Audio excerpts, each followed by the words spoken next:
Ayan. So, hello. Ituturo ko ngayon yung shortcut ng least square regression. So, gamitin natin itong example na binigay ni sir. Ngayon, sundan lang natin itong formula na to. Number 1, kunin muna natin yung cost multiplier. Ano lang siya? Summation ng x tapos divide mo dun sa n. So, sige, kunin mo natin itong cost multiplier. 67 plus 624 plus 689 974 730 plus 901 tapos divide mo sa 1 2 3 4 5 6 797.5. Yan, 797.5. So ito ngayon, sundan natin yung formula. xy minus summation of y times multiplier x squared naman dito sa baba minus summation of y x times multi. Yan. Ano to? Formula to para sa b, which is yung variable cost. So kunin muna natin to xy. So sa pagkuha ng xy, multiply lang natin siya. So 867 times 48128 624 times 5200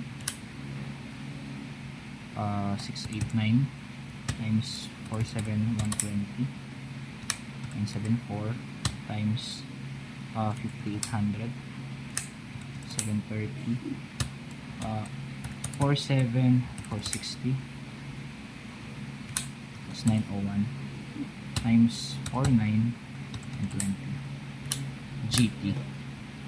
So ayan yung sa numerator natin,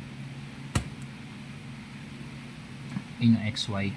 Tapos ngayon kunin muna natin to summation of y, 48128 plus 45200 plus 7120 800 plus 47 460 plus 49 920.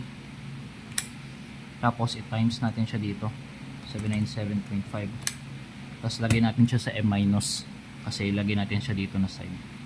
So pag ayan memory recall mo yung 13 million something something kanina, ito minus mo na siya dito.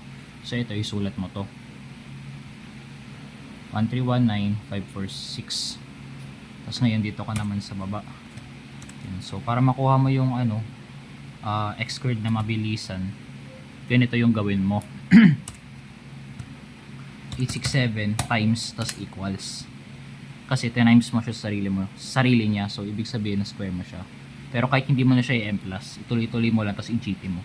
So ngayon naman doon tayo sa next, 624 times equals 974 times equals 730 times equals 901 times equals GP. Ayan na yan, 3909163 m plus.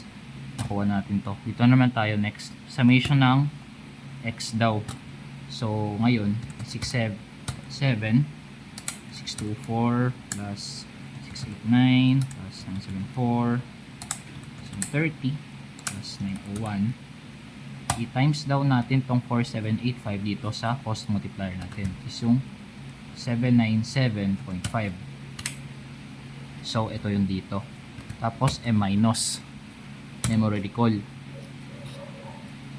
So ang labas dito is 93125.5. So isa pang mas mabilis, divide mo na siya diretso dito kahit wag mo na burahin to, tapos i-type ulit. Divide mo sa 1319546. Pero dahil ito yung nasa taas, i-reverse mo lang, reverse equals. So yun na yun, 14169 yung ating variable, which is ito 14.17 ni round off. Kunin naman natin yung fixed cost. So ang formula nun kasi is a minus b summation of x over n. So kunin lang natin yung summation ng y ulit, 8128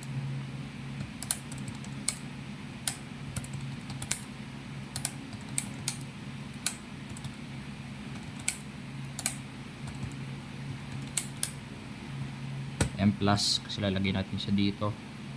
Tapos yung summation of x, yung ano kanina 4785, tapos i-times mo dito sa variable is 14.17 na lang gamitin natin kasi yun yung binigay. Minus natin kasi lalagay natin siya dito. Tapos memory recall, tapos i-divide natin sa 12.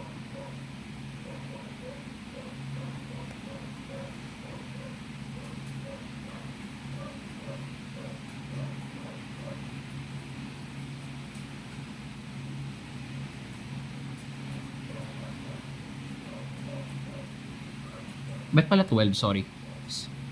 Sa kaninang problem pala. 6 lang pala. Kasi ano, 6 months lang to. Lang, times 12. Divided by 6. Ayan, sorry. Ito na yung ating tawag dito. Fixed cost, sorry. 36804. So ngayon, wala kasi dito sa tanong kung hindi nyo pinapahanap ito, fixed cost. So, pero pinapahanap niya daw, what if 925 appointments daw. So, pwede nating ma-prove kung tama ba to. So, gagamitin na natin yung Yabex na formula. So, ilatag lang natin. Yung A daw natin, fixed cost natin is 36804. Plus, ito, yung variable natin, 14.17. Tapos sabi niya kasi 925. So ayan, try natin kung tatama ba tong ano natin. Okay. So 14.17 times 925 plus 36804. Ito yung lumabas. Tapos yan. Tama naman daw. Yan. Yun lang. Dali lang siya, 'di ba?